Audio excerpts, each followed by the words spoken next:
Bonjour à tout le monde. Bienvenue. Bonjour. Bonjour à nos intervenants. Bienvenue à la salle. Merci de participer à ce nouvel atelier débat organisé par Miroir Social en partenariat avec le cabinet Technologia. Le sujet de ce matin concerne donc la capacité des élus, des représentants du personnel à adresser, à répondre aux questions des salariés. C'est la partie, on va dire, bottom-up de l'exercice et dans les conditions du moment, les difficultés du moment. Et en question sous-jacente, on va poser le sujet de comment on canalise un peu cette charge de travail sans exploser en vol pour les élus et leur capacité à durer sur l'exercice qui est essentiel. Donc, merci donc à Technologia de porter cette matinée. Et donc, nous allons avoir les paroles de 3 élus qui vont partager leur expérience. Il n'y a pas de recette magique. L'idée, c'est merci à vous de partager votre expérience avec ses points forts, ses faiblesses. N'hésitez pas dans la salle. L'idée, c'est de vraiment interagir. L'idée, c'est qu'on prenne vraiment en considération vraiment ce que vous allez remonter, vos interactions. Donc, vous pouvez le faire via le chat, à la bonne franquette, interagir dans le chat, poser vos questions dans le chat. Et si vous voulez le faire de façon plus structurée, vous pouvez le faire également dans le mode questions qui est à côté, où là, vous pouvez noter les questions pour voir les priorités dans les questions qui sont posées. Les deux sont possibles, les deux seront pris en compte. Donc, dans le chat à la bonne franquette, en mode interactif, même entre vous, et le mode question pour un peu structurer un peu davantage peut-être les interrogations que vous avez. Donc, on va commencer. Donc, je vais présenter rapidement nos 3 élus intervenants. Anita Menou, donc tu es secrétaire CGT du CSE de l'école de commerce d'Angers qui appartient au groupe EduService, qui est un groupe lié à l'éducation de 2000 salariés. Oui. Philippe Focard, tu es délégué syndical central UNISAD d'Érichbourg. Tu as déjà eu l'occasion d'intervenir sur un atelier organisé par Miroir Social sur un tout autre sujet sur les APC. Sébastien Chauvin, donc toi, tu es délégué syndical central de CFDT de Décathlon. Et donc, tu vas nous expliquer un peu ce que vous faites. Et Françoise Maréchal-Thiolin, tu es donc présidente de Technologia Juriste, tu es avocate, et présidente de Technologia Juriste, qui est une filiale du groupe Technologia. Et Jean-Claude Delgène, tu es président fondateur du groupe Technologia. Donc, Françoise et Jean-Claude, je vous laisse introduire un peu le sujet. Pourquoi Technologia porte le sujet et une petite introduction. Je vous laisse la parole. Bonjour à tous et à toutes. Je suis heureux de retrouver Françoise, de vous retrouver pour ce webinaire qui est un peu particulier puisque je ne parle pas simplement de la forme, je parle de la temporalité. Il se tient dans une conjoncture difficile pour notre pays, difficile pour les salariés et leurs représentants. Alors, on a intitulé prendre soin de soi pour prendre soin des autres. C'est assez paradoxal à dire vrai parce qu'en général, les élus du personnel, et je les connais bien depuis maintenant plus de 30 ans où j'ai créé donc Technologia, en général font abstraction de soi pour s'occuper des autres. Et donc, la question qui s'est posée lorsqu'on a réfléchi avec Rodolphe pour préparer ce séminaire, c'était est-ce que ça ne va pas être provocateur d'avancer cette approche, prendre soin de soi pour prendre soin des autres, est-ce que effectivement on va être compris? C'est une question importante parce que on va aujourd'hui aller sur des chemins qui sont en fait très peu utilisés, très peu usités en matière de prévention. Or, je pense que c'est important. C'est important. Alors, on ne fait pas cette approche pour des histoires de flagornerie, pour flatter le travail que font les élus. Non, je pense qu'aujourd'hui, on est, comme aurait dit Lévi-Strauss, on a un malaise dans la représentation. On est réellement dans une conjoncture extrêmement compliquée avec les incidences qui tombent des ordonnances Macron, qui sont de septembre 2017, qui ont vu l'éradication de la représentation du personnel, puisqu'on a perdu globalement à peu près 40% des élus du personnel et à peu près et 50% des mandats, ce qui fait que dans toutes les, je dirais, localités, dans toutes les entreprises, on se retrouve avec des zones grises, des zones vides, où globalement, les salariés ne sont pas représentés. La semaine dernière, par exemple, j'étais dans une entreprise, une grosse entreprise qui se trouve dans le sud de la France, industrielle, qui a donc une grosse implantation, 1600 personnes, et quelques implantations de 70, 80, 90 par ailleurs en France. Eh bien, globalement, on se retrouve avec à chaque fois des représentants de proximité qui sont un peu isolés sur le terrain. Parfois, il n'y en a pas, parce que la personne n'est pas là. Donc, on a effectivement un tissu qui était assez fin, qui était assez actif, qui s'appuyait sur des prérogatives avec les CHSCT pour assurer une représentation du personnel. Ce tissu, ce filet, eh bien, on avait des petites mailles, maintenant on a des très grosses mailles. Ça, c'est le premier constat que nous faisons. Second constat que nous faisons, donc, bien sûr, ce n'est pas aisé d'assurer une fonction de représentation et de prévention lorsqu'on est moins, lorsqu'on est y compris obligé de faire de la polyvalence perpétuelle, alors qu'auparavant, on avait une démarche plus spécialisée avec je dirais, des fonctions plus attitrées. Donc ça, c'est la première chose que l'on peut dire. La seconde chose que l'on peut dire en matière d'introduction, c'est que la survenance de ce coronavirus a été une très forte épreuve pour les élus du personnel. Nous avions lancé en avril dernier, je ne sais pas si vous l'aviez vu, avec France Info, France 2 et Challenge, une grosse étude auquel ont répondu près de 3000 élus du personnel. Et on avait vu à l'époque à la fois l'isolement, un grand isolement, un grand désarroi aussi chez les élus du personnel, et puis bien sûr un épuisement professionnel pour une bonne partie d'entre eux que nous avions situé à peu près à 35%, 37%, en raison de l'étirement qu'il y avait à prendre en compte les demandes qui venaient du terrain, de leurs salariés, et puis deuxième aspect, à être en liaison avec les RH pour mettre en place tout ce processus, y compris réglementaire, dans la réorientation de l'activité pour assurer le protocole sanitaire. Donc, vraiment un vrai problème. Et on s'est dit que on a regardé cela et on a vu beaucoup de gens. Moi-même, depuis avril, à Technologia, comme vous le savez, on a plusieurs métiers. Un métier qui nous a fait connaître en santé et sécurité, puisque on a assumé de très grandes missions, la mission en particulier l'amiante de Jussieu, la mission sur notre collègue François Barak qui avait été retenu en tant qu'expert judiciaire sur Toulouse, le drame d'AZF, le dossier Renault à Guyancourt, les crises suicidaires, ou France Télécom, le grand dossier France Télécom, ou encore l'affaire Kerviel. Toutes ces affaires nous ont fait connaître sur l'aspect premier métier, santé-sécurité. On a un second métier qui est en très fort développement aujourd'hui, et je l'annonce d'ailleurs, si vous avez on recherche 4 à 5 analystes financiers. Si vous avez des collègues qui sont analystes financiers, qui cherchent un job, il n'y a pas de problème. On est vraiment actuellement en forte croissance, donc ils peuvent m'appeler. Bon, qui est en fait d'expertise comptable assez traditionnelle. Un troisième métier représenté par Françoise ici, qui est en fait la question juridique, avec une application Nos Droits que vous devez connaître, qui permet d'accéder gracieusement aujourd'hui à peu près à 2000 questions-réponses gratuitement sur le Code du travail, avec un vrai travail de veille juridique qui se fait régulièrement. Je vous invite à aller voir Nos Droits parce que c'est vraiment une mine pour vous et une aide à la négociation. Et enfin, le quatrième métier, la formation. Je dis ça pour dire que tous nos métiers ont été vraiment en sustentation avec une demande très forte de la part des élus du personnel, mais aussi, quelque part, une demande de supervision.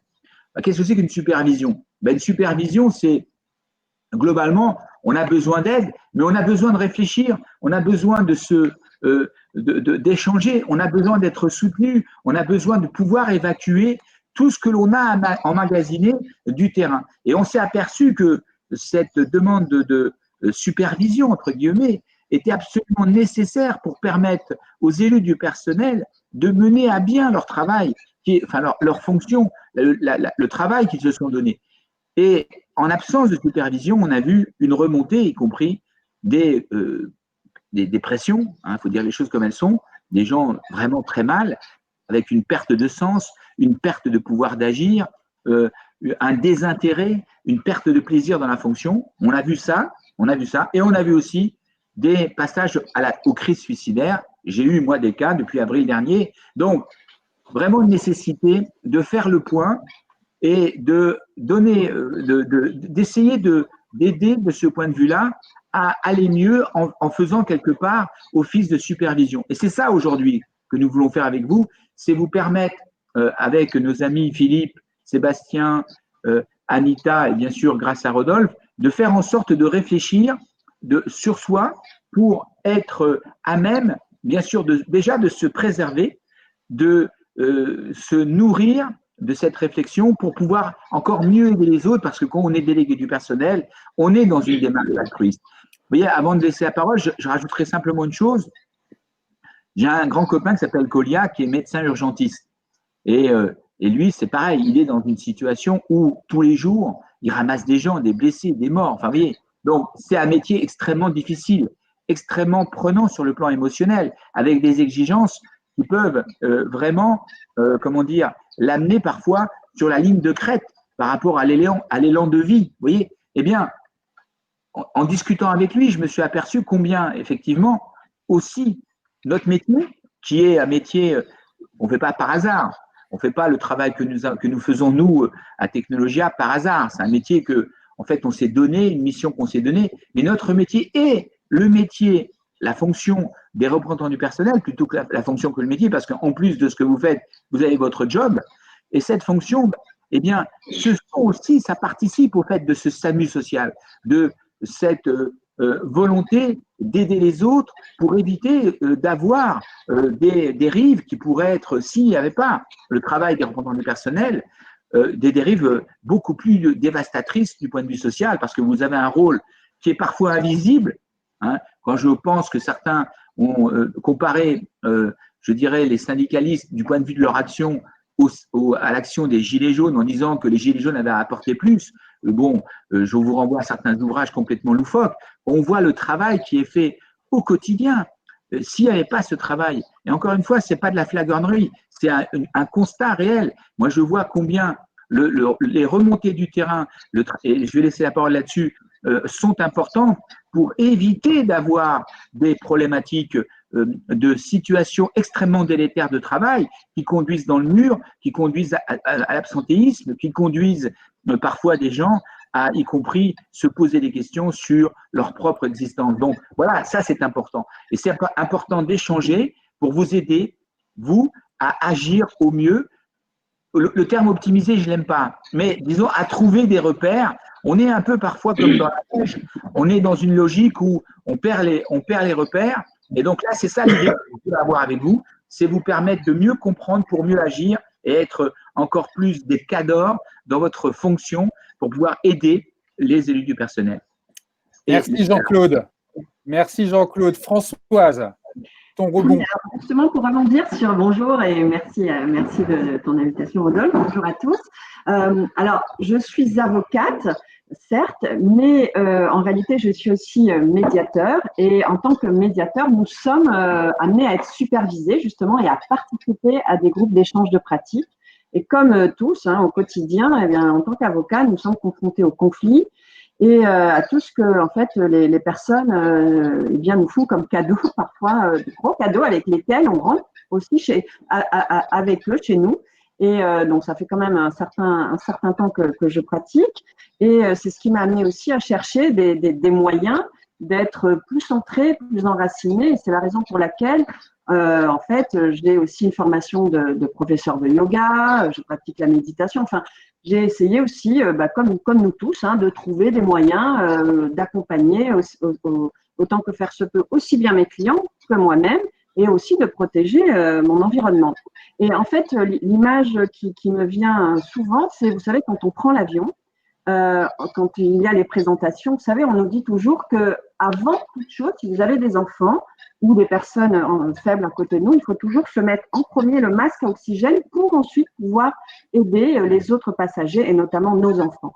Et en réalité, c'est un peu notre vision aujourd'hui, c'est ce que je vais faire court parce que Jean-Claude a bien présenté, mais c'est vraiment ce que je souhaite faire passer, c'est que ça n'a rien d'égoïste de se dire que avant tout, il faut prendre soin de soi pour pouvoir justement bien accompagner les autres sans s'épuiser, parce que malheureusement, eh bien, c'est quand on est malade, quand on est épuisé, quand on traverse ces méandres, on s'aperçoit que quelque part, eh bien, on a beau aider les autres, on s'est un petit peu oublié en chemin, et du coup, on se retrouve parfois à terre. Il faut un petit peu de temps pour remonter. Et c'est ce genre de personnes que parfois aussi j'accompagne dans cette activité que j'ai aussi voilà, en termes de yoga ou de coach. Et donc, toutes ces techniques, alors on va vous le présenter très rapidement, mais il y a plein de moyens très simples, parfois pas du tout chers en fait, qui nous permettent effectivement de bien avancer en bonne santé.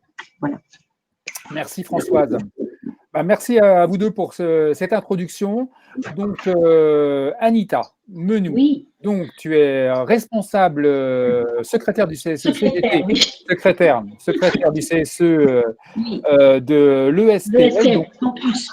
Voilà, c'est donc l'école de commerce en gros d'Angers, donc comme on disait, groupe du service. Et donc une des caractéristiques de cette école, comme bien d'autres, c'est que vous avez 80 ETP, mais 200 contrats de travail, 200 salariés. Et donc, toi, la problématique, même au-delà de l'épisode pandémique qu'on connaît, c'est de toucher les salariés, de pouvoir capter leurs interrogations. Donc, comment tu fais face à cette difficulté pour qu'ils puissent s'adresser à vous, CGT ou d'autres élus?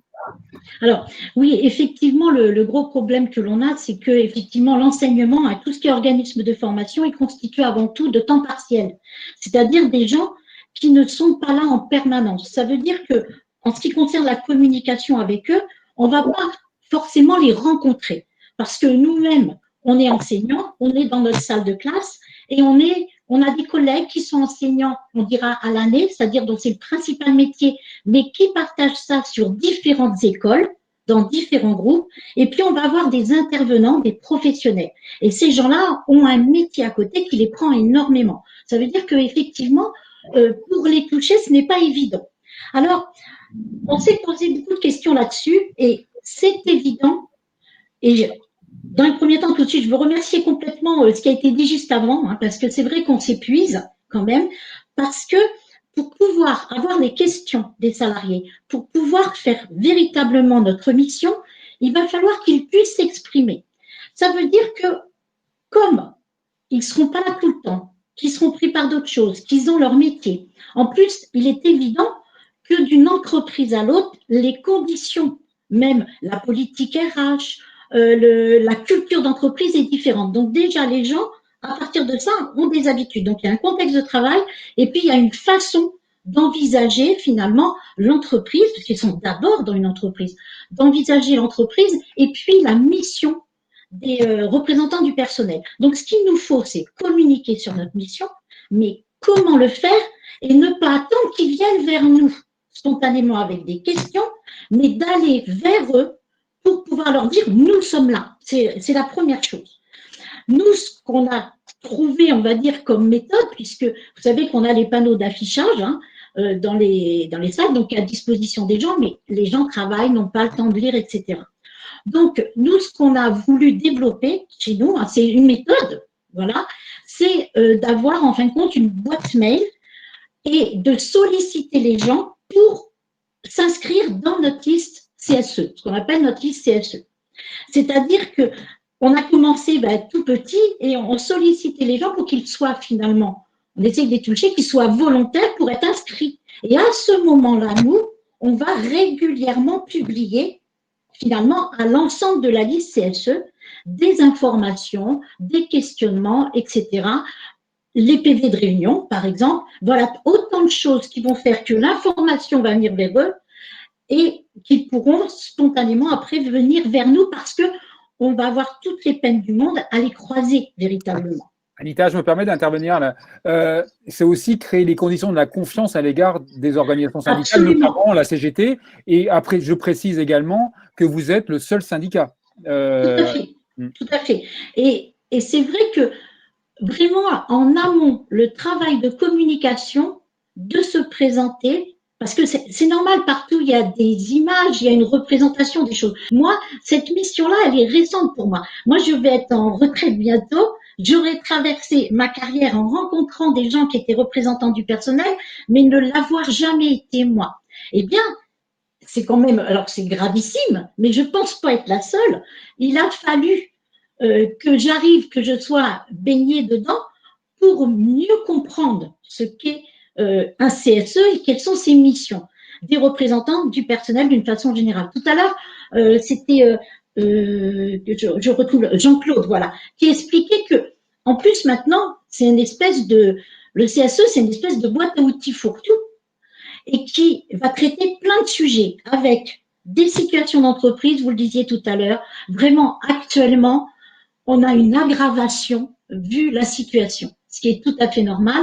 C'est-à-dire que déjà, si on pouvait avoir des difficultés des fois de communiquer avant, c'est encore pire aujourd'hui. Heureusement, j'ai envie de dire, nous, ce qu'on a ressenti, c'est que notre communication par cette liste dans les boîtes mail, en fin de compte, elle n'a pas été freinée du tout par cette situation-là. Et comme on ne voyait plus les gens, même spontanément, on a encore plus communiqué dessus.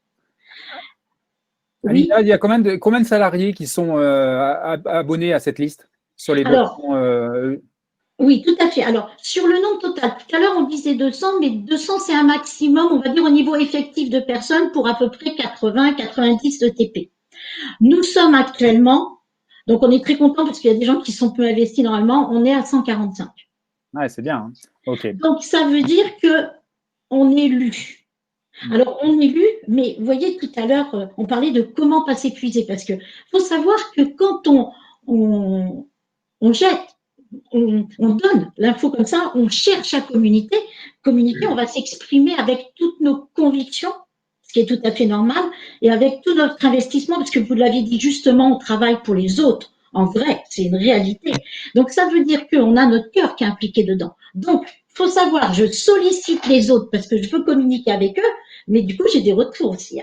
Alors, il va falloir les gérer. Alors, heureusement, c'est aussi une bonne méthode pour mesurer les soutiens. Et ça, quand on parle de s'épuiser, quand vous êtes soutenu, c'est assez énorme.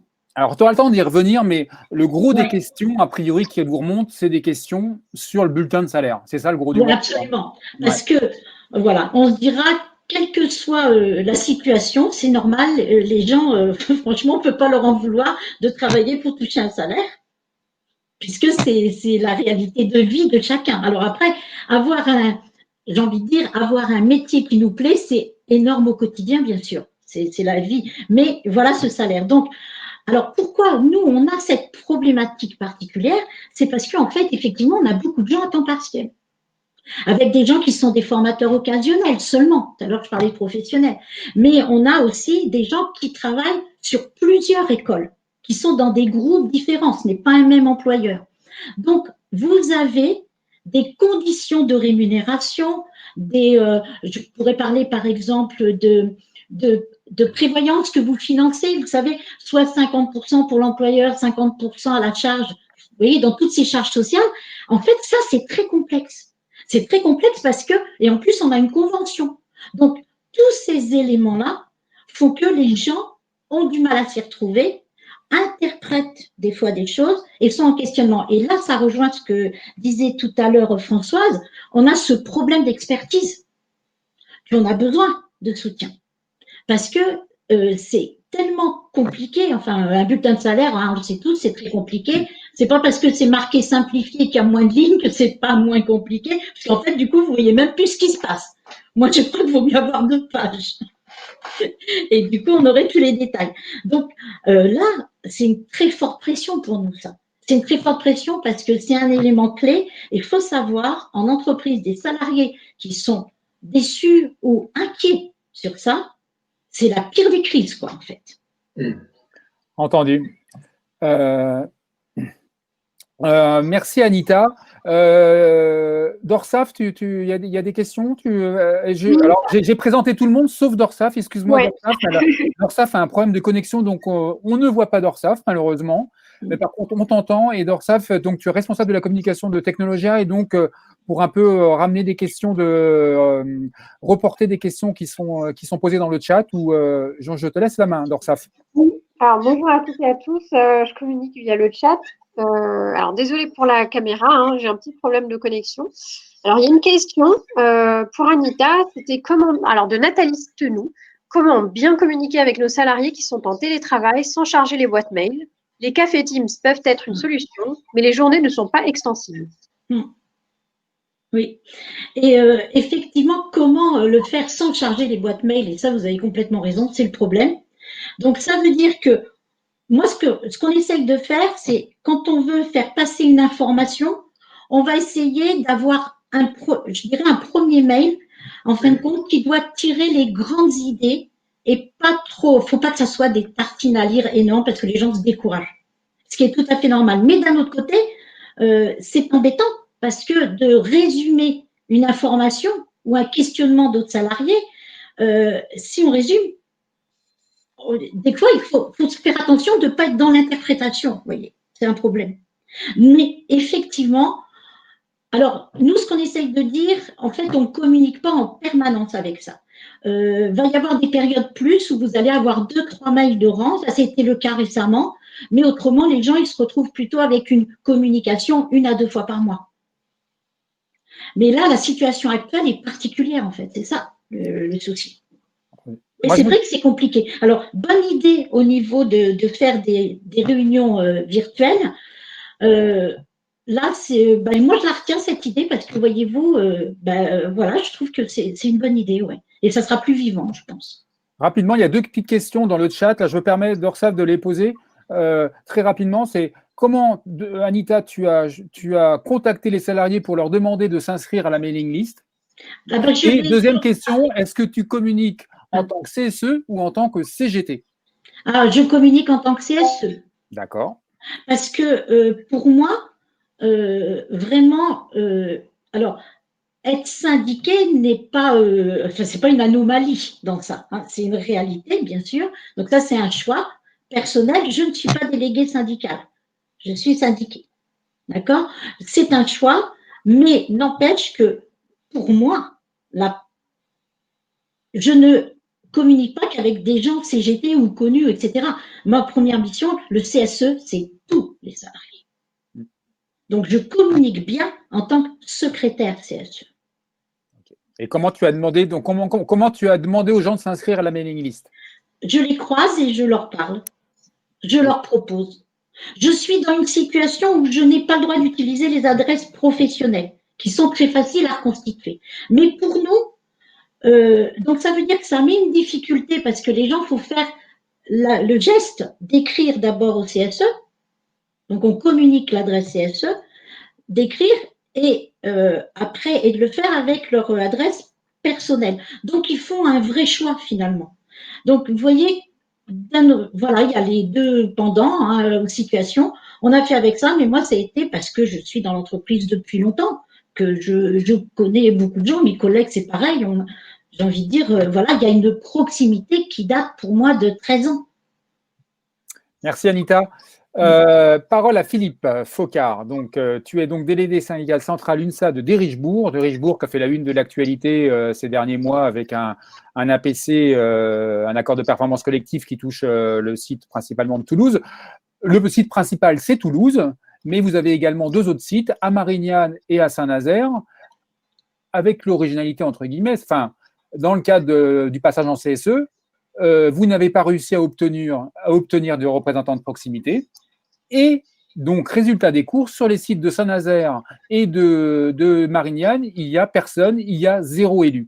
Alors, qu'est-ce que ça donne quand vous allez faire une visite à Saint-Nazaire ou à Marignane, je ne sais pas, périodiquement, qu'est-ce que ça donne vos visites de site? Bonjour. Je vais un peu présenter l'entreprise, donc de Derichebourg Aeronautic Services. Nous sommes les sous-traitants d'Airbus. Donc, nous avons plusieurs sites, comme l'a dit Rodolphe. Toulouse, Saint-Nazaire et Marignane. Saint-Nazaire et Marignane, c'est à peu près, Saint-Nazaire, c'est 8% d'effectifs et Marignane également, hein. C'était une centaine de personnes sur les sites et le reste, nous sommes à Toulouse. Donc, effectivement, comme tu l'as dit, Rodolphe, lors de la négociation CSE, de la mise en place du CSE en 2018, notre direction a refusé catégoriquement de mettre des délégués de proximité. Donc, nous, on leur a bien expliqué notre motivation, qu'il n'y aurait personne sur ces sites-là. Donc, ils ont dit que de toute façon, il y avait assez de délégués sur Toulouse. Nous sommes 21 délégués sur Toulouse et qu'il fallait faire avec.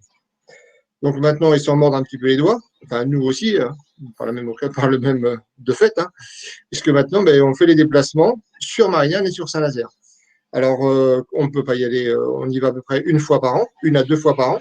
Donc, c'est très, très peu. Donc, quand on y va, effectivement, on est submergé par les questions, hein. Là, on a les salariés autour de nous toute la journée.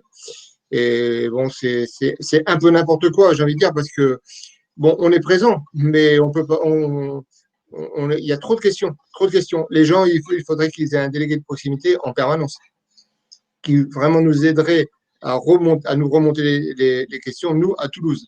Donc, faire un premier step sur place et après, nous, on pourrait répondre aux questions à Toulouse. Donc, là, quand on y va, comme tu disais, Rodolphe, là, c'est du grand n'importe quoi. Là, on a droit à toutes sortes de questions. Et évidemment, on ne peut pas répondre à tout. On répond la plupart du temps par mail. Donc, on voit vraiment que les salariés étaient vraiment demandeurs d'un délégué sur place. Donc, voilà, c'est une chose qu'on n'a pas.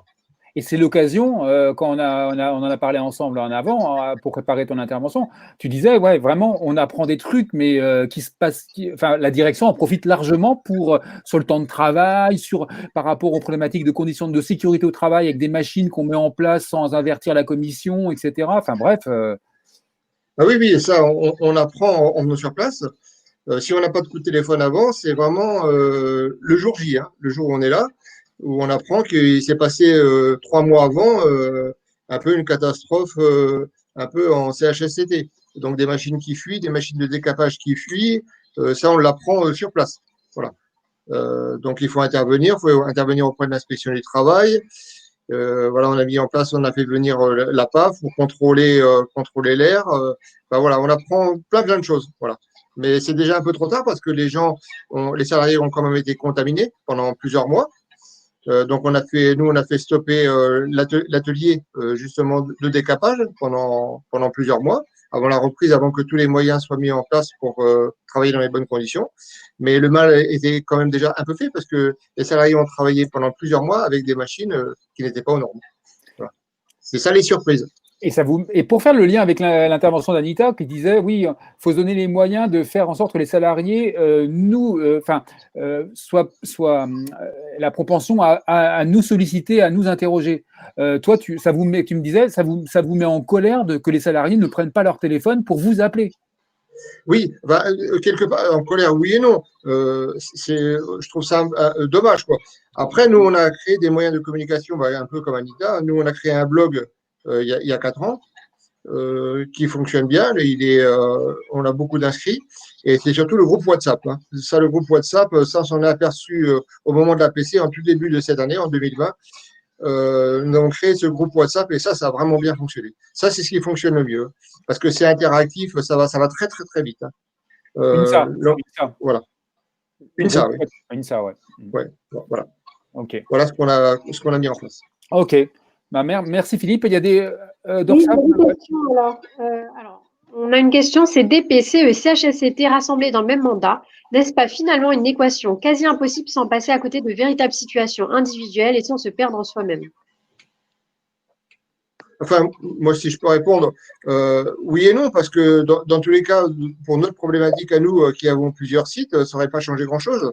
Parce que dans tous les cas, même à l'époque où il y avait DP, CE et CHSCT, on n'avait pas d'élus sur place. Donc, voilà. C'était vraiment pour nous, la mise en place du CSE, avec les délégués de proximité, c'était vraiment un plus. Parce que là, on pouvait vraiment détacher des salariés sur les sites. Pour notre cas à nous, hein. Après, c'est vrai que la mise en place du CSE, ça a vraiment détruit. il faut avoir 3 casquettes et c'est absolument impossible. C'est absolument impossible. Il y a une autre question, c'est concernant votre groupe WhatsApp, Philippe. La direction est-elle aussi dans ce groupe?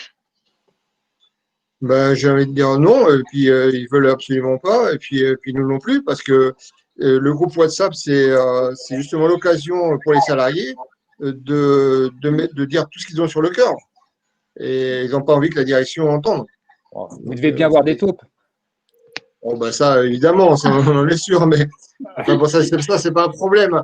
Mais après qu'ils s'affichent sur le groupe WhatsApp, déjà, ça nous enlèverait beaucoup de connexions avec les salariés. Qu'ils y soient pas, c'est un bien. Après qu'ils aient des taupes, bon, ça c'est leur problème, si ça les amuse. Nous, ça ne nous pose pas de problème. Oui, j'ai envie de dire ça, c'est jamais un problème en soi, puisqu'en fin de compte, l'objectif quand même est d'agir au mieux pour les salariés et on est complètement conscient de nos obligations, de nos devoirs vis-à-vis d'eux. Ça serait, j'ai envie de dire que tout ce qui est dit, si les collaborateurs doivent pouvoir avoir une expression anonyme, c'est eux qui vont la choisir, celle-là. Mais ce que nous allons exprimer, on n'a aucune raison de le cacher. Ah non, Donc je suis d'accord avec toi. Mais c'est ça. Par contre, il y a j'ai envie de dire, c'est normal. Notre métier à nous, de représentants du personnel, mais c'est ça qui va faire beaucoup de stress des fois et qui va nous épuiser, c'est qu'on doit aller face, quand il y a des problèmes, à la place des personnes pour qu'elles restent sereines. C'est pas pour rien que les représentants du personnel sont protégés.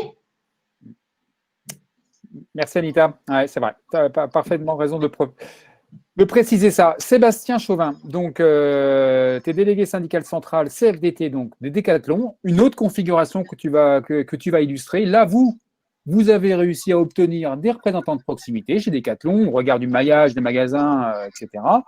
Mais avec une originalité dans l'accord que vous n'avez pas signé, hein, qui vous va pas, c'est que l'accord de droit qui met en place le CSE donne une priorité à l'oralité dans les questions, les ex-questions d'épée, donne une priorité à l'oralité au niveau des magasins. Et pour toi, c'est synonyme, et si tu peux l'illustrer, d'une information à 2 vitesses, une remontée d'informations à 2 vitesses qui vous pose problème. Bonjour à tous. Effectivement, chez Decathlon, il y a une configuration qui est particulière puisqu'on a 320 magasins, 320 sites divisés en 24 CSE régionaux.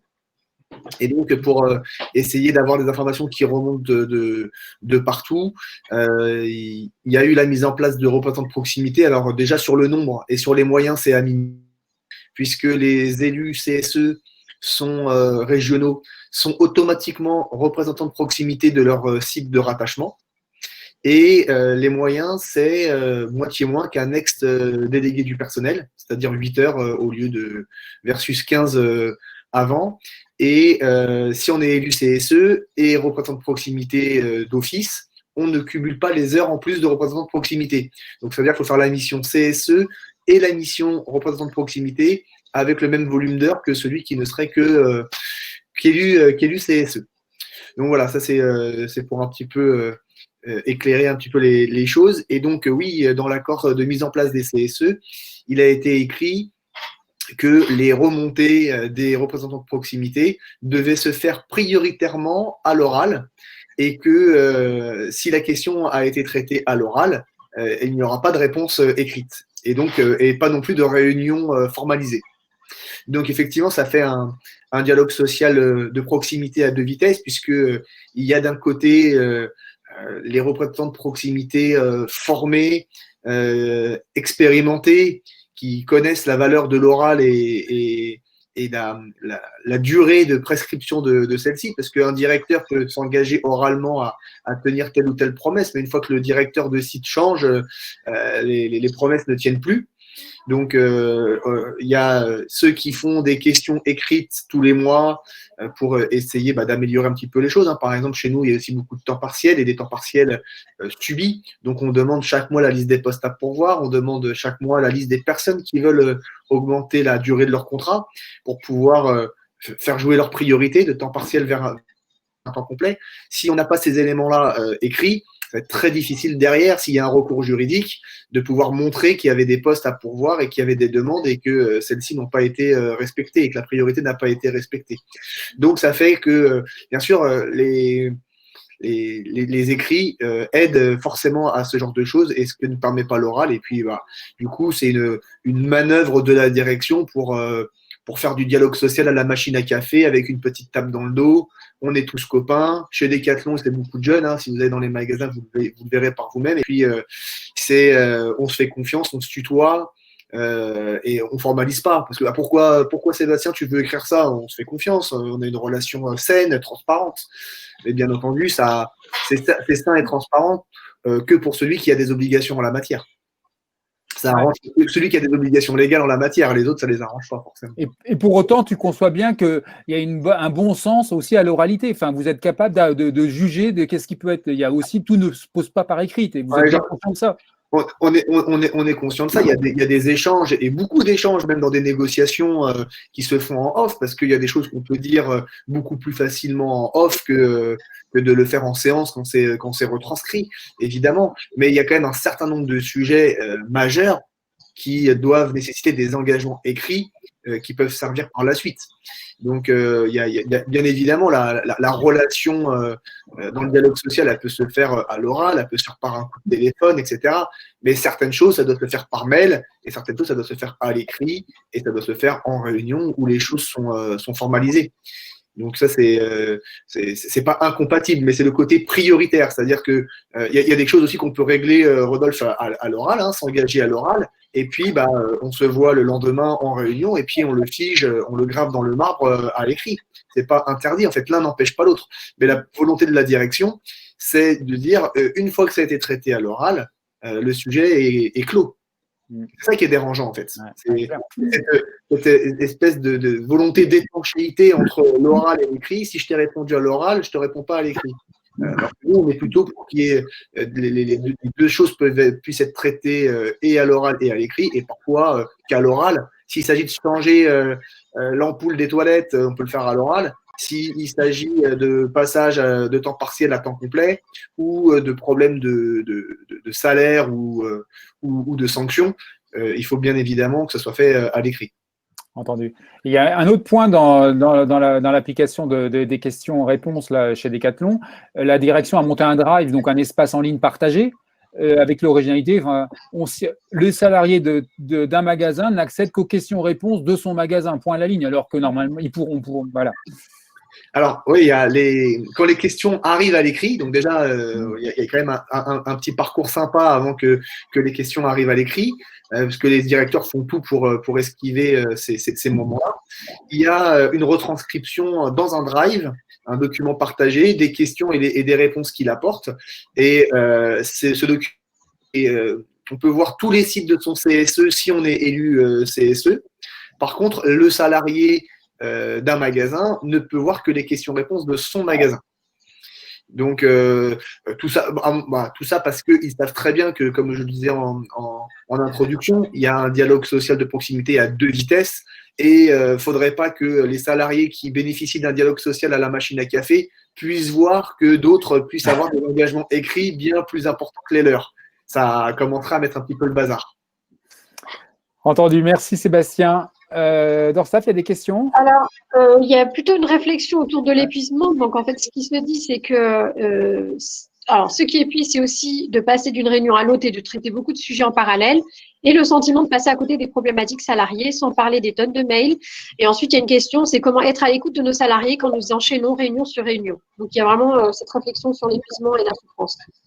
Ça va être la transition vers la seconde partie. Là, ça, on va plus parler justement de la façon de canaliser et d'éviter de se griller et de perdre de l'énergie. Sur cette première séquence, Françoise et Jean-Claude, petit rebond? En fait, moi, je rebondirais sur ce que nous a dit Sébastien, c'est qu'on voit à quel point aujourd'hui, l'information, la circulation de l'information et en fait les échanges qui en découlent, vraiment, tout cela a une importance considérable. Quand on ne veut pas laisser de traces, quand on ne veut pas que l'information circule, c'est le début du contrôle et on le sait très bien. et ça paralyse complètement justement le dialogue social parce que d'abord on va s'épuiser à chercher l'information, à la contrôler et ensuite à pouvoir répondre convenablement aux salariés. Et ensuite, et en fait, vous vous retrouvez dans une situation qui peut être très difficile, c'est que finalement, où je m'arrête, jusqu'où je peux aller, et cette question procure beaucoup de stress et peut pousser aussi à la faute. Est-ce que c'est fautif si je fais ceci, si je transmets l'information, si je confirme par écrit? Qu'est-ce qu'on va me reprocher? La direction va dire à quoi ça sert? Comme vous l'avez dit, ça va, on peut se faire confiance, Sébastien. Et ça peut être très paradoxal en fait comme situation. Donc, je voulais pour compléter ce qu'a dit François, je ne sais pas si ce qu'a décrit Sébastien a fait l'objet d'une étude fondée sur le plan juridique, mais à mon avis, c'est totalement contestable du point de vue même des principes constitutionnels. Parce que là, il y a une entrave. Alors, il faudrait faire une étude, hein, mais je pense que l'accord qui a été signé est beaucoup trop restrictif par rapport aux libertés d'expression et par rapport, y compris, au mandat qui est le vôtre au niveau syndical et au niveau de la représentation. Il faudrait étudier.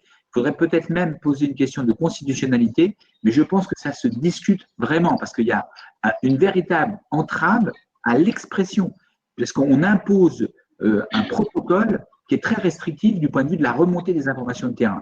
Et même y compris par rapport à l'obligation en matière de santé-sécurité, la loi du 31 décembre 91, qui repose qui impose donc à l'employeur de garantir la santé, la sécurité des salariés, je pense que même de ce point de vue-là, c'est totalement contestable. Mais il faudrait l'étudier et pour pouvoir effectivement, justement, je dirais, éviter cette gangue qui vous est imposée, hein, cette gélatine dans la communication qui est imposée pour justement éviter et contrôler, comme le dit très bien Françoise. Je pense qu'il faudrait l'étudier sur le plan juridique. Deuxième chose, peut-être avant de laisser la parole, on voit bien que aujourd'hui le contrôle, tel qu'on l'a vu avec Philippe, avec Anita, avec Sébastien, le contrôle repose avant tout sur une chose, sur l'asymétrie d'information. On a une asymétrie d'information, c'est-à-dire que globalement, l'information au niveau national est contrôlée, au niveau même local. On fait en sorte que justement la multitude des salariés ne puisse pas accéder à l'information, que ce soit dans l'exemple très précis développé par Sébastien ou même Philippe. On a isolé des gens qui sont sans représentants ou chez Anita, comme elle le dit bien, il y a des gens qui viennent, qui passent, et parcelles. Donc, il y a une asymétrie d'information. Et on voit donc dans les différentes tentatives de traiter avec la boîte mail, avec le groupe WhatsApp, avec, je dirais, on a toute une tentative de la part des élus du personnel de malgré tout rester en contact et je dirais, de trouver des modalités pour communiquer avec les salariés, parce que c'est en fait leur fonction. Leur fonction, c'est de comprendre, de caractériser, de formuler pour remonter l'information. Et effectivement, le numérique aujourd'hui, et bon, j'ai pas le temps de développer ça, mais nous, on a développé une application qui permet, alors je sais pas, pour ceux que ça intéresse, ils peuvent nous contacter, qui s'appelle Ma Vie Pro, qui permet justement d'être en connexion en permanence avec les salariés. Alors, je ne dis pas ça, je n'avais pas prévu d'en parler, vous voyez, donc, mais pour ceux que ça intéresse, ils peuvent nous contacter. On a déjà mis en place ça dans quelques entreprises et ça marche du feu de Dieu. Et c'est en relation aussi avec ce que nous avons fait avec l'application Nos Droits que vous pouvez télécharger. Donc, je pense qu'une des solutions, c'est effectivement la discussion sur le plan juridique ponctuellement pour Sébastien, très certainement revisiter les ordonnances Macron pour éviter justement d'avoir des zones comme on l'a aujourd'hui. Ce que dit Philippe est extrêmement préoccupant. On a des situations où il y a des dangers graves qui peuvent, y compris concerner la population aux alentours, avec plus aucune possibilité de remonter en temps réel je dirais, les situations d'urgence. C'est quand même, il faut comprendre ce que ça signifie. Vous voyez, en termes y compris de prévention globale, c'est mon métier. Bon, et puis, donc, on a la possibilité, je pense, aujourd'hui, de questionner ces points-là pour peut-être revisiter les ordonnances Macron. Et je pense qu'en attendant, il faut pousser l'avantage que peut avoir. Là, il y a un réel avantage avec certaines applications comme la note Ma Vie Pro pour les représentants du personnel d'avoir une très forte légitimité parce qu'ils pourront justement faire adhérer. Quand vous avez comme nous l'avons par exemple le Navipro qui permet des échanges entre les délégués du personnel et la multitude des salariés, comme on l'a dans certaines entreprises où on a 76% des gens qui ont téléchargé Navipro pour le CSE, eh bien là, vous remontez les informations, vous négociez avec la direction, vous dites voilà, vous voulez effectivement faire ça, regardez ce que nous on a, Navipro, regardez, 50% des salariés sont contre cette idée-là. Et là, on discute. Là, il y a des négociations. Là, on est responsable. Vous voyez, donc, ce sont des éléments de solution que je vous donne. Ce n'est pas les seuls. Il y a d'autres éléments qu'il faut effectivement intégrer. Mais bon, je ne tenais pas à en parler, mais j'en parle parce que et ça m'intéresse. J'espère que je pourrai récupérer les questions qui sont Il n'y a pas de problème. parce que c'est vraiment, y compris toutes les questions qui sont posées par les uns et par les autres, montrent bien qu'il faut traiter cette asymétrie d'information si on veut avancer dans la prévention et dans l'aide apportée aux salariés. Alors, Jean-Claude, très bien, très bonne transition pour la seconde partie. Il nous reste 25 minutes. Moi, je vous propose, on est parti sur 1h15. On peut se donner la possibilité de prolonger d'un quart d'heure, si ça vous va. Mais bon, pour l'instant, on va rester à s'arrêter à 10h15, mais on pourra glisser un petit peu. La transition avec Sébastien, tu vas garder la main, Sébastien, par rapport à ce que disait Jean-Claude sur effectivement Mavipro, sur une application dédiée là, sur laquelle que propose Technologia. En attendant, vous aussi, il y a beaucoup de questions dans le chat et dans les questions de WhatsApp, etc. Sébastien, si tu peux nous parler de l'initiative que vous avez prise, vous, de lancer un groupe, je vais mettre le lien là, un groupe sur Facebook, tu sais que tu travailles chez Decathlon, où il y a 10 000 membres, et dans quelle mesure ça vous permet de réguler et justement de peut-être compenser cette asymétrie en jouant la carte du réseau social.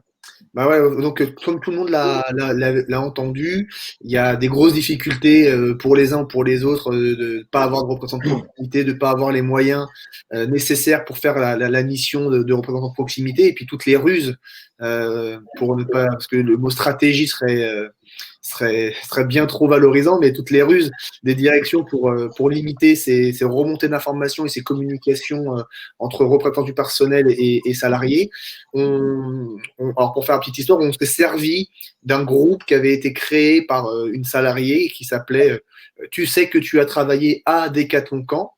Et très vite, ce groupe a eu beaucoup de membres, et très vite, je me suis dit, là, je peux parler à plusieurs milliers de personnes d'un coup, ce qui m'évite de me déplacer dans 300 magasins, ce qui m'évite de passer 10 minutes avec 1000 salariés, ça prend un temps extraordinaire et impossible. Et donc, j'ai commencé à donner de l'information syndicale, des comptes rendus de négociation, position de la direction sur certains sujets, etc. Évidemment, très très vite, ça a déplu. Il y en a qui parlaient de taupe, mon nom est remonté, etc. Le community manager de Decathlon s'est débrouillé pour reprendre la main d'administration de ce groupe sur la collègue et m'a exclu, m'a réintégré, parce qu'à chaque fois qu'il me réintégrait, je recommençais. Je dis qu'on est quand même en France, le pays de la liberté d'expression. Ce serait quand même dommage que ce soit limité, que ce soit interdit dans les réseaux sociaux, qui sont là encore plus pour développer cette liberté d'expression. Et toujours avec des choses factuelles. Il n'y a jamais eu d'insultes, de choses fausses, de diffamation. La preuve, je suis encore là, avec aucune condamnation à mon actif depuis plusieurs années.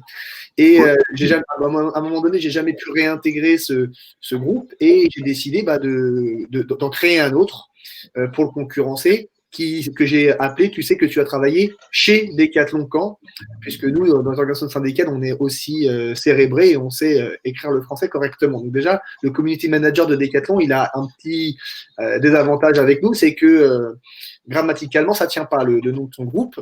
Et donc, on a depuis un peu plus de 10 000 membres. On a passé la barre des 10 000 membres il y a quelques jours.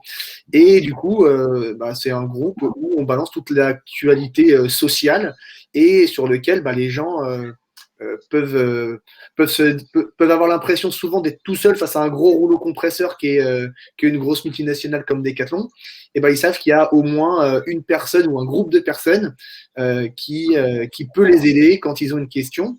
Et donc, du coup, c'est un moyen qui nous ramène énormément de de monde, de questions, via, en général, ils me contactent en privé, hein, via Messenger. C'est très, très rare, à part quand ils ont quitté l'entreprise et qu'ils veulent balancer une bombe, qu'ils le fassent devant tout le monde.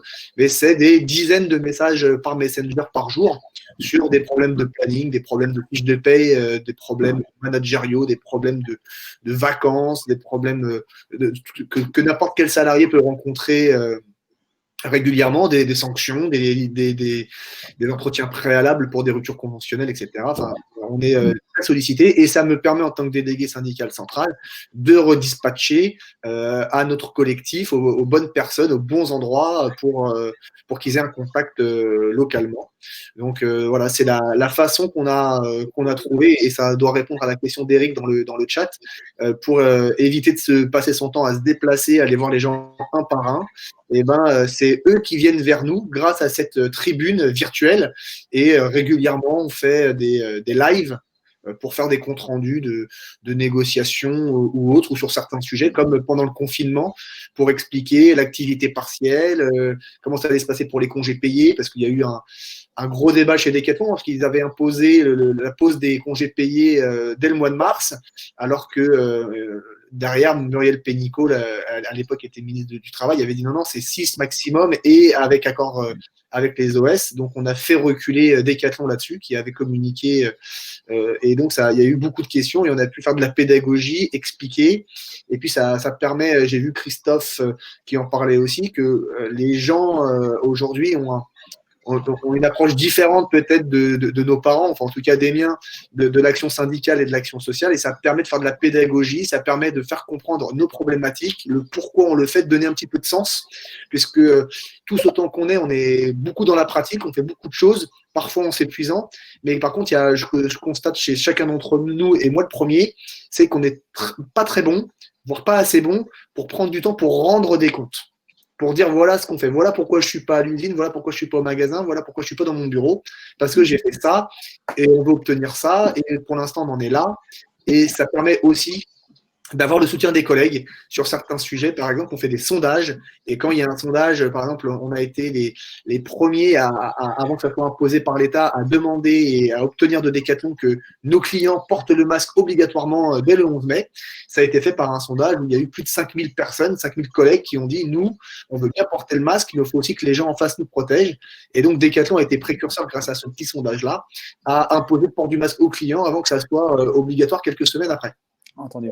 Sébastien, il y a une question qui moi, je me permets de la poser, enfin, qui est dans le chat, c'est la question, le temps que ça prend d'animer une communauté comme ça.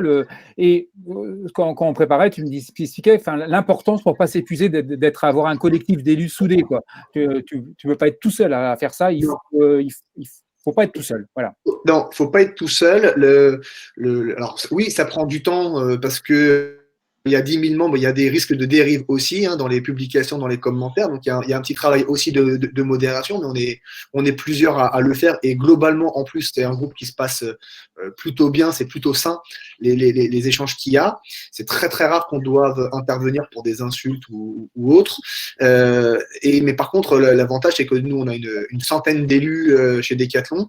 Et donc, ça permet, si c'est une question qui vient d'Alsace, d'envoyer à la déléguée syndicale de l'Alsace la question pour avoir un dialogue de proximité. Il y a certaines choses, souvent, il y a 20%, il y a 80% des questions, c'est toujours les mêmes. Donc, ça me prend 10 secondes pour y répondre parce que c'est des questions qui sont soit spécifiques à l'entreprise, soit générales dans l'application du droit du travail. Donc, c'est assez simple.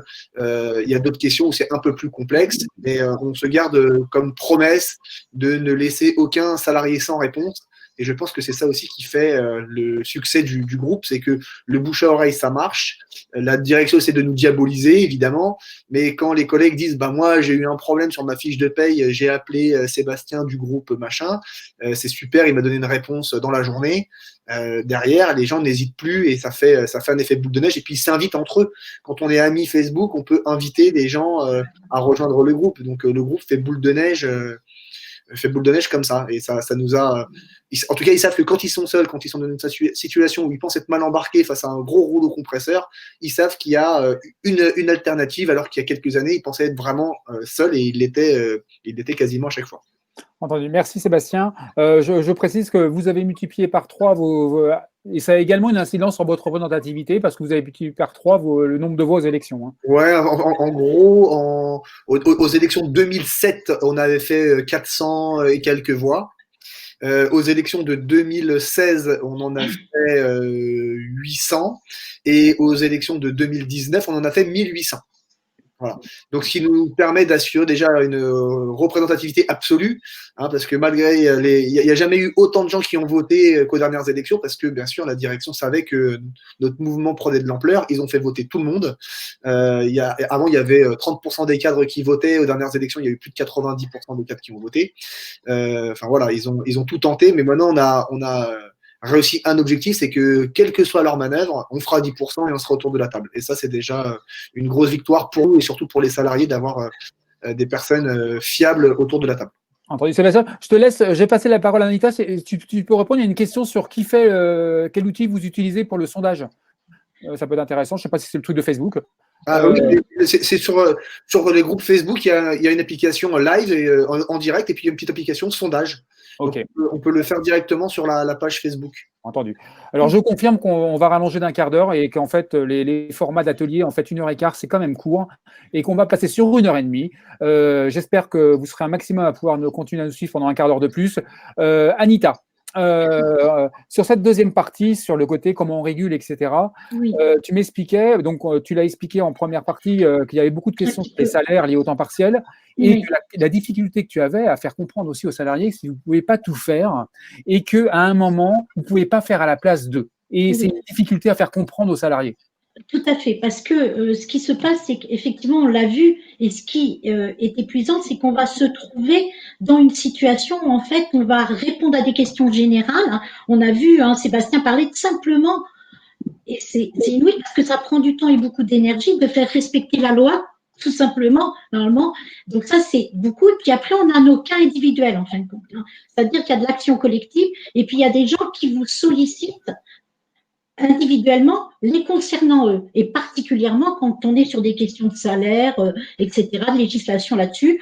Et effectivement, on va être sur des cas, il y a des cas qu'on va pouvoir, nous on est là pour informer en fait. Notre travail, c'est de soutenir les personnes. C'est là où c'est fatigant, c'est que va y avoir aussi des actions collectives qui vont nous prendre beaucoup de temps en recherche, etc., vérifier des informations, et puis on va avoir des sollicitations individuelles de gens. Et c'est vrai que, et c'est normal, je pense que c'est humain, quand un salarié se tourne vers un représentant du personnel pour des questions justement de chiffres, de rémunération, etc., il attend une réponse individuelle pour lui et un soutien. Ce soutien, nous, on est là pour le soutenir moralement. Mais hélas, à un stade, on ne pourra plus agir à sa place. C'est-à-dire qu'il devra lui-même déclarer, je pense, par exemple, des problèmes de salaire, c'est des choses individuelles, on va dire.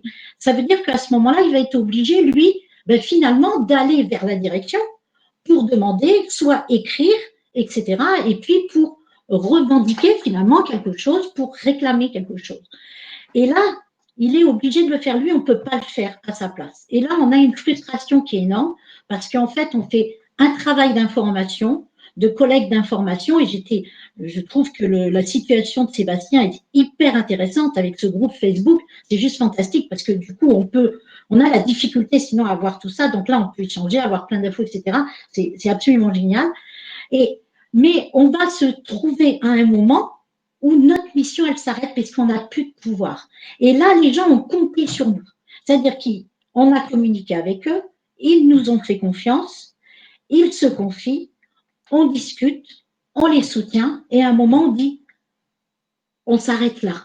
Et ça, c'est terrifiant. Moi, c'est quelque chose que j'ai beaucoup de mal à vivre parce que c'est tellement de travail à faire que ces gens qui viennent vers nous, ils vont le faire ils se posent des questions, ils s'interrogent, mais ils n'osent pas des fois, alors que ça pourrait être très spontané. C'est des choses qui arrivent en entreprise. Vous vous posez des questions sur votre rémunération, vous allez demander à votre responsable, ce qui est tout à fait normal.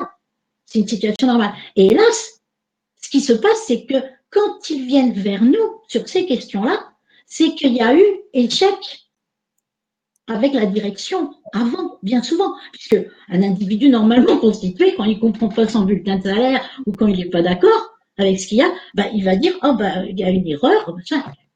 Donc quand il vient vers nous, c'est qu'on n'est plus dans une situation simplement d'information et on ne peut plus rien faire.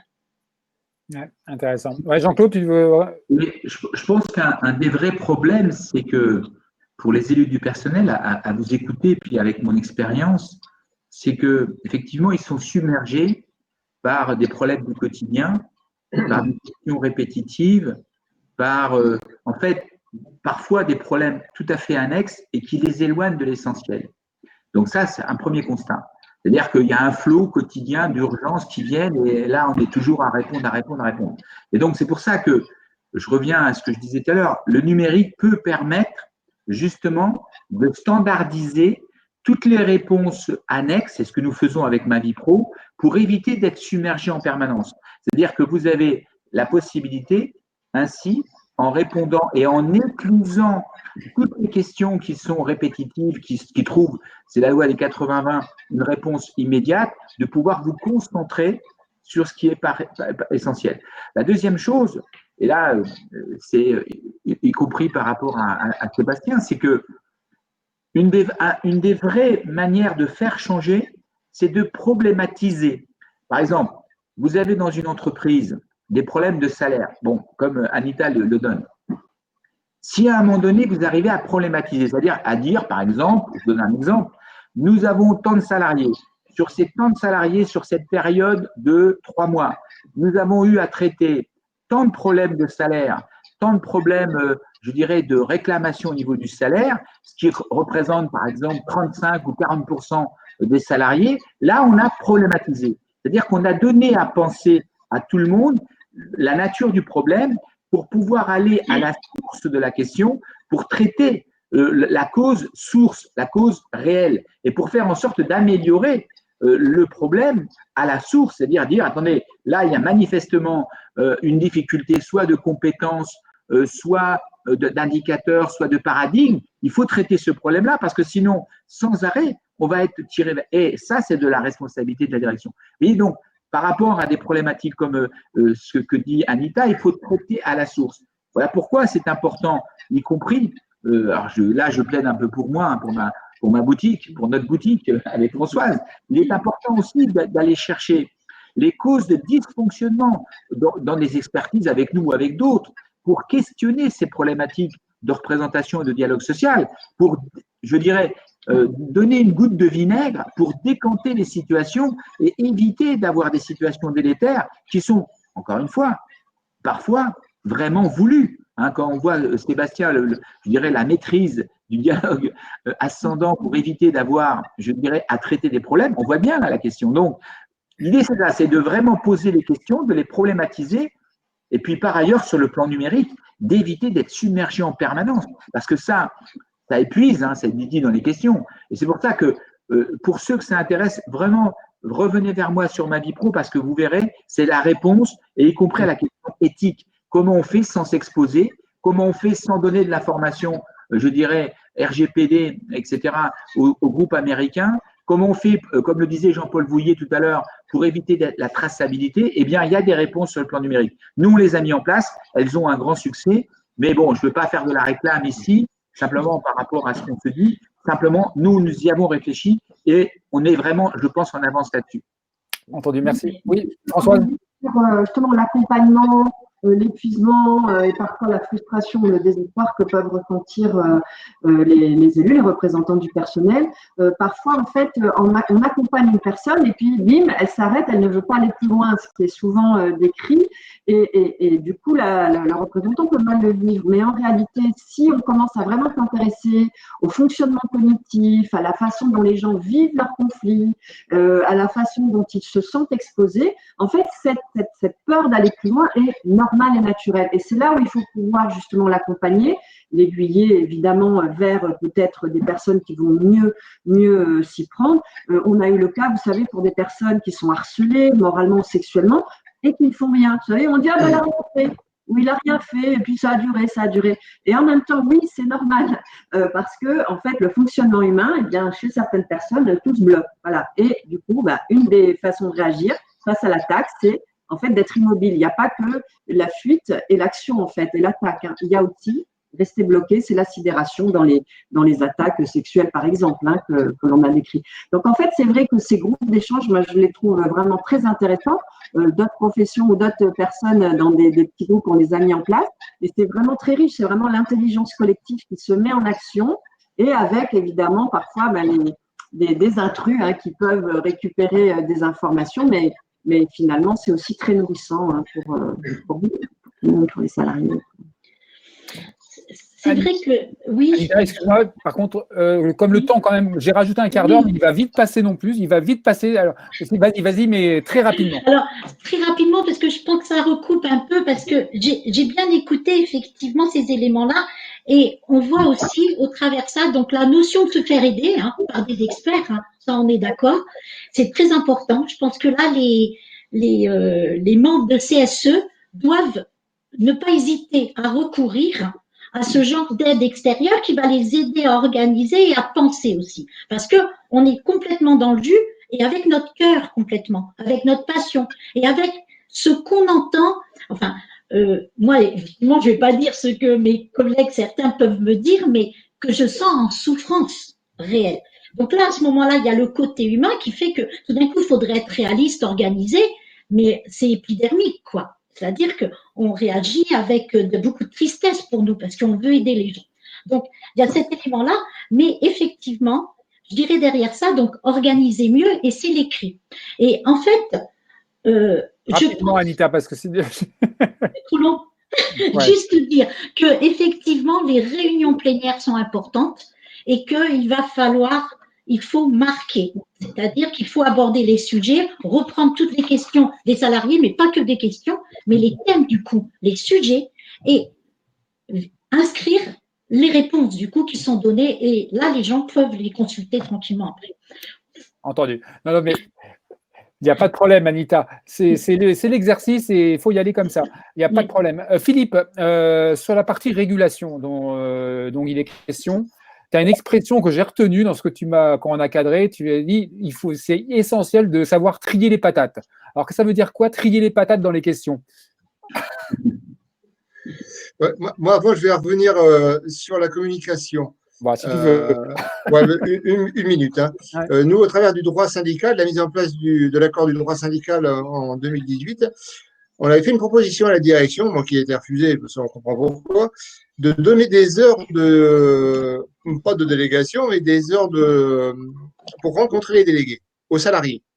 Donc, on avait proposé que tous les mois, les salariés puissent avoir 2-3 heures pour venir rencontrer leurs délégués syndicaux sur leur temps de travail. Hein. Bon, évidemment, ça a été refusé, ça on comprend bien. Mais je pense que ça serait un peu essentiel. Voilà. Au travers du droit syndical, que les salariés puissent venir rencontrer leurs délégués. Ça serait déjà, on pourrait déjà avancer dans le dialogue social.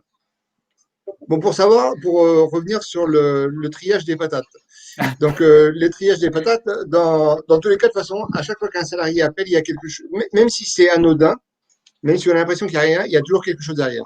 Et des fois, il peut y avoir quelque chose même de très grave.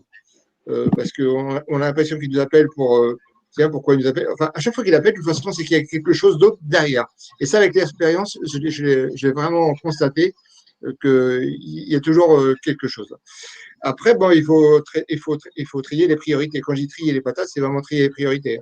Il y a vraiment l'urgence, et voilà, en allant vers le plus faible, hein, évidemment.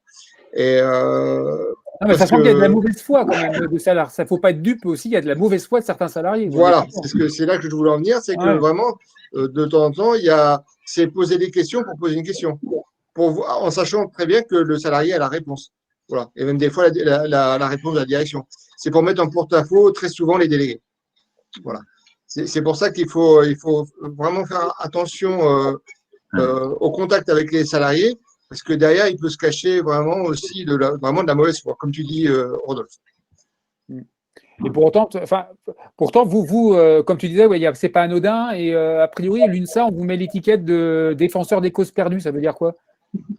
Ah bah oui, oui, ça va même, enfin les causes perdues, oui, même ça va même plus loin que ça, parce que c'est même la direction qui nous traite qui nous met cette étiquette-là, parce que même la direction, quand elle n'arrive pas à traiter certains sujets, elle dirige les salariés vers nous. Voilà. Donc là, ça prouve bien qu'on est quand même efficace, parce qu'on arrive quand même à apporter des réponses que la direction ne peut pas apporter. Ok. Ouais, Mais alors, simplement, attends, excuse-moi Jean-Claude, ouais, parce que vas-y, mais simplement, pour répondre à Philippe, vous savez ce que disait Cyrano de Bergerac, vous êtes 1000, vous êtes 100, vous êtes 1000, peu m'importe, je me bats, vous voyez, ça c'est fabuleux, c'est la seule réponse qu'on peut donner, c'est le panache, c'est l'altruisme, c'est la nécessité d'être là pour assurer effectivement cette défense des salariés. Ouais. Philippe, ouais, excuse-moi. Ouais, voilà, il y a le côté aussi, tu disais, à faire attention au niveau du collectif des élus, une salle en l'occurrence, de pas faire attention à se croire comme étant d'avoir la solution miracle et vraiment de griller, d'avoir des protections, quand même des régulations pour les élus. Toi, tu me disais, maintenant, moi, j'ai été appelé le samedi, le dimanche, je coupe mon portable, je coupe. À 18h, je coupe, le week-end, je coupe. Et vous avez mis des élus en disant, alors, il faut que tu t'arrêtes là. Tu t'arrêtes, tu ne vas pas à ce dossier-là, il faut que tu ne peux pas le porter comme ça à bras le corps. Enfin, il y a les limites de l'engagement là. Oui, oui. Moi, je suis secrétaire du syndicat, donc c'est moi le plus ancien. Donc, moi, je le vois. Après, bon, on a tous un regard les uns sur les autres, hein, de savoir qui s'épuise, qui ne s'épuise pas. Ça, on l'a mis en place dès le départ. Hein, ça fait 6 ans qu'on est élus, hein, de bien faire attention les uns aux autres. Hein, parce que j'ai envie de dire que si les élus se grillent, après, derrière, il n'y a plus personne hein, pour répondre justement aux attentes des salariés. Donc, oui. Moi, c'est quand on pose la question comment ne pas s'épuiser, il y a beaucoup d'intervenants dans la salle là, qui posent ces questions-là. Bah, c'est un peu une réponse. Hein. C'est que dans le groupe, dans la section syndicale, bah, il faut faire attention les uns aux autres. Alors, il faut bien se rendre compte de dire, mettons, Jean-Jacques, là, il faut que tu arrêtes parce que là, ça va trop loin. Là, tu es en train de partir en vrille, lâche le sujet, c'est quelqu'un d'autre qui va le reprendre. Voilà, c'est ça. Et on a là aussi la problématique que j'en ai parlé avec toi, Rodolphe, c'est que nous, on a 21 élus dans notre entreprise. Je pense qu'on doit fonctionner à 5 ou 6. Voilà. C'est là aussi où il faut mettre le doigt où ça fait mal. C'est que beaucoup de salariés viennent aux élections pour se faire élire, pour avoir des protections. Voilà. Et dans notre entreprise, c'est le cas. C'est des gens qui ont une protection, qui ont des heures de délégation, mais qui ne fonctionnent absolument pas. Alors, quand on est 21 délégués, qu'il n'y en a que 5 ou 6 qui fonctionnent, vous voyez un peu l'étendue du problème. Voilà. C'est un sujet. Voilà, c'est un sujet, mais ça fait partie. J'avais prévu d'en parler, mais je ne sais pas si j'aurai le temps. Voilà, ça fait partie de l'épuisement. Parce que si 21 délégués travaillent, ce n'est pas la même chose que s'il y en a 5 ou 6. Voilà, l'épuisement vient aussi de là. Françoise, ouais, tu voulais. Oui. Moi, je voulais juste, alors, puisque j'avais prévu de l'aborder, mais là, ça va être très, très rapide, sur effectivement, pour le prendre soin de soi, pour bien prendre soin des autres, parce que, comme vous le savez, c'est ce que dit Edgar Morin, mon esprit, aussi malin soit-il, ignore tout du cerveau dont il dépend. Et en fait, on ne peut rien faire sans avoir un cerveau qui fonctionne bien. Et alors, pour ceux que cela intéresse, bien sûr, je souhaitais parler de la santé. La santé, c'est quoi? C'est l'équilibre. Et l'équilibre de quoi? Eh bien, vous savez, on parle beaucoup d'un mot. Alors, attention, ça n'est pas un gros mot et ça n'est pas ésotérique, c'est le microbiote. Voilà, et le microbiote qui moi, me passionne, en fait, avant, on l'appelait la flore intestinale. Et on s'est aperçu que c'était vraiment un organisme au sens propre du terme. Alors, je vous pose la question, d'après vous, combien pèse notre microbiote? Car nous en avons tous un comme un cerveau. Il pèse quand même plus de 2 kilos, c'est-à-dire qu'il pèse plus lourd que notre cerveau. Et le microbiote qui se trouve au niveau des intestins, et Hippocrate disait déjà que toutes les maladies viennent des intestins, et bien en fait, c'est aussi ce que l'on appelle notre deuxième cerveau. Donc en réalité, pour prendre soin de soi, ne pas s'épuiser, évidemment, il faut que tout fonctionne bien déjà à l'intérieur de nous, à l'intérieur de vous. Et pour bien faire cela, eh bien, il faut effectivement déjà prendre soin de sa respiration, de son souffle. Comme vous le savez, c'est la première chose qu'on fait en arrivant et la dernière qu'on fait. On expire, hein, on inspire, on expire. Et alors, j'avais prévu mais vous pouvez nous contacter, hein, de vous mettre en lien, je vous mettrai, il y a des petits tutos, par exemple, de cohérence cardiaque sur YouTube. Vous suivez une petite boule qui monte et qui descend en choisissant votre fond d'écran, un lagon ou ce que vous voulez. Et c'est vrai que vous allez faire l'expérience très rapidement que plus vous respirez en vous centrant et en ralentissant le rythme, c'est-à-dire passer de 10 à 12 quand on est très énervé, respiration par minute, alors qu'on peut descendre à 6. Alors, si vous êtes apnéiste, alors là, bon, c'est du grand art. Mais voilà, il y a plein de moyens, de méthodes, effectivement, de ralentir, parce qu'en réalité, le ralentissement, c'est une aussi excellente stratégie quand on est en négociation et ce que vous êtes, en fait, au quotidien. Et enfin, au quotidien, que ce soit avec vous-même, d'ailleurs, parfois, et avec tout votre entourage, et évidemment, le salarié que vous accompagnez. Donc ça, c'est très important. Pour faire simplement un temps de pause. Et ensuite, évidemment, il y a plein d'autres choses, mais je crains qu'on n'ait pas trop le temps de l'aborder. Hein. Mais peut-être que nous aurons une suite à cela. Et bien sûr, et là, ce qui est très important pour, si je reviens sur le microbiote, puisque vous savez qu'il y a plus de 100 milliards, on a des milliards de bactéries qui sont en équilibre à l'intérieur de nous. Parfois, quand ça ne va pas très bien, il y a une perméabilité et on peut avoir des maladies. Mais l'alimentation, donc, est très importante. Voilà. Or, vous avez remarqué que malheureusement, plus on est stressé, plus on a tendance à aller vers ce qui n'est pas très bon pour nous. Et donc, peut-être un peu d'alcool, une petite cigarette ou manger un peu plus de choses sucrées, grasses, etc. Et tout cela, évidemment, va entraîner un déséquilibre. Et c'est la raison pour laquelle on communique beaucoup aujourd'hui, beaucoup même le ministère de la Santé, l'OMS, sur l'importance de manger les aliments frais, les fruits et les légumes, parce que tout cela, en fait, contribue à notre propre équilibre. Donc, prendre soin de soi, et en fait, c'est évidemment s'intéresser à comment nous fonctionnons en tant qu'être humain. Voilà. Merci Françoise de rappeler ces éléments essentiels, de prendre bien soin de soi pour s'occuper des autres, c'est essentiel, effectivement. Dorsaf, on arrive à la fin du webinaire. Avant de vous laisser les mots de conclusion, Jean-Claude et Françoise, Dorsaf. Non, elle n'est plus là. Dorsaf, tu n'es plus là. Si, elle a coupé son micro. La bière est très bonne, hein, mais avec mesure, hein, pour Christophe. Bon, d'accord. L'alcool, le problème, un petit peu trop. Entendu. Alors, moi, je n'ai pas… Le chocolat. Oui, le chocolat.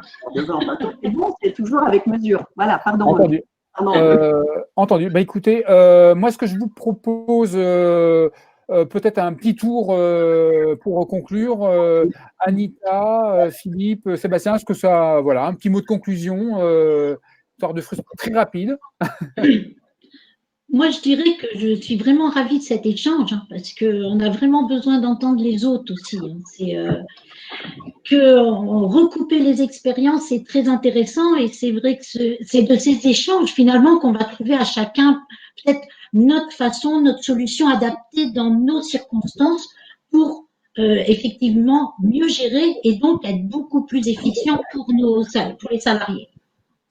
Voilà. C'est dans leur intérêt au final toujours. Et c'est vrai que c'est important qu'on ne s'épuise pas parce qu'en fait, les choses se font dans le temps.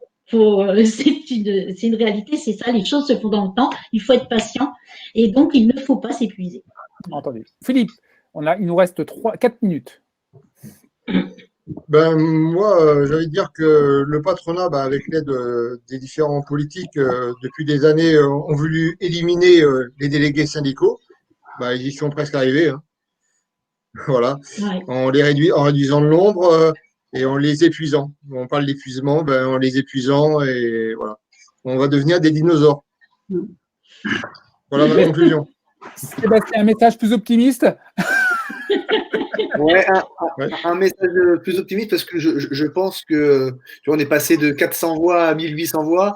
Je pense que quand on a le discours qui est adapté à ses salariés et quand on a le bon média et qu'on est capable de leur faire comprendre l'intérêt de nous soutenir et l'intérêt qu'ils ont de nous avoir, je pense que les gens adhèrent. On est une boîte de jeunes, hein, la moyenne d'âge c'est 30 ans, la moyenne d'ancienneté c'est 4 ans et depuis qu'on développe ce se parler vrai aux collègues, qu'on leur cache pas en leur disant je m'enferme dans mon bureau parce que tu peux pas comprendre ce que je fais. On essaie de faire de la pédagogie et ils adhèrent même quand ils sont jeunes parce que notre nombre d'adhérents aussi a suivi la même courbe que notre nombre de voix aux élections. Donc il faut trouver le bon média, le bon ton pour parler aux personnes qui sont dans notre entreprise. Ils s'engager collectivement. Merci à vous trois pour vos partages d'expérience. Merci à vous trois. Jean-Claude et François, je vous laisse la parole pour conclure. Donc, parole à vous. Je voulais dire que j'étais assez content vraiment de cet échange. Ça m'a permis de bien, y compris mesurer l'importance de notre action au quotidien pour soutenir dans un binôme de résistance les élus du personnel, ce qui est notre vocation. Je voulais dire aussi qu'il y a à peu près 70-80 ans, Victor Serge écrivait un ouvrage que je vous conseille qui s'appelle « Minuit dans le siècle » à l'époque. C'était juste avant l'arrivée du nazisme et des grandes purges staliniennes en Union soviétique. Est-ce qu'on est minuit aujourd'hui dans le XXIe siècle? C'est une vraie question avec ce que l'on voit, ce que l'on vit, la pandémie, le recul, je dirais, des acquis sociaux, la mise peut-être en tutelle de la démocratie. Donc, je pense qu'il est vraiment essentiel que des élus comme vous, comme tous ceux qui ont participé avec leurs questions, puissent comprendre que le mal ne profite que quand ceux qui font le bien abandonnent cette vocation. Et donc, il est très important que l'on soit tous mobilisés pour défendre la démocratie, pour défendre nos acquis, nos modes de vie, pour réduire les inégalités, pour agir au quotidien avec sens. Et voilà, donc, c'est aussi une réponse à Philippe. On n'est pas vraiment encore des dinosaures, on a la possibilité de survivre. D'ailleurs, les dinosaures ont survécu, puisque aujourd'hui, les oiseaux sont toujours là, et ce sont les descendants des dinosaures. Donc voilà, par contre, il faut s'adapter, et je pense qu'on peut s'adapter avec le moyen du numérique, comme le disait Sébastien, pour en fait faire en sorte que la foule des salariés puisse se réunir et se reconnaître dans l'action que mènent les élus du personnel. C'est un challenge, il faut le remporter. Nous, on essaie d'y aider avec ce que nous sommes, avec l'application de nos droits, avec l'application de MaviPro. J'espère qu'on pourra en parler parce que ça correspond véritablement à un besoin aujourd'hui. Je vous remercie en tout cas. Je laisse la parole à François. Oui, merci. Merci de ces riches échanges. J'espère que nous pourrons poursuivre de notre manière, ce que nous avons commencé à faire. Et c'est vrai que être ensemble, se réunir, partager les informations et se soutenir.